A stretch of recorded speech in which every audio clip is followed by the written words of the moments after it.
প্রদর্শক লতি কচু চারা রোপণের উপযুক্ত সময়টা কখন বা বর্তমান সময়ে রোপণ করা যাবে কিনা এটা কিন্তু অনেকেরই প্রশ্ন আছে।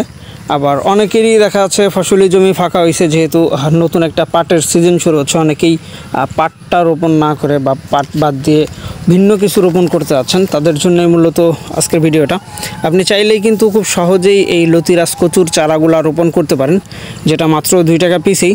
আর চারাগুলা 1 হাত বাই 1.5 হাত দূরত্ব দিয়ে আপনাকে রোপণ করতে হবে। এই যে দেখতে পাচ্ছেন, এইগুলা কিন্তু আমাদের একেবারে পুরাতন জমির কিছু চারা আমরা রেডি রাখছি, যেগুলা সর্বত্রই, যেহেতু সারা বাংলাদেশে আমরা ডেলিভারি করে থাকি, আর বছরে 12 মাসে আপনি আমাদের কাছ থেকে চারা সংগ্রহ করতে পারবেন। তার জন্যই কিন্তু আমাদের সেভাবেই মাতৃগাছগুলোকে মানে রেডি করা আছে। তো যারা আছেন এই ধরনের চাষটা করতে যাচ্ছেন বা নতুনভাবে এই লতি কচুর চাষ করবেন, নিঃসন্দেহে আমাদের সাথে যোগাযোগ করলে মাত্র 24 থেকে 48 ঘন্টার ভিতরেই চারাগুলো সংগ্রহ করতে পারবেন।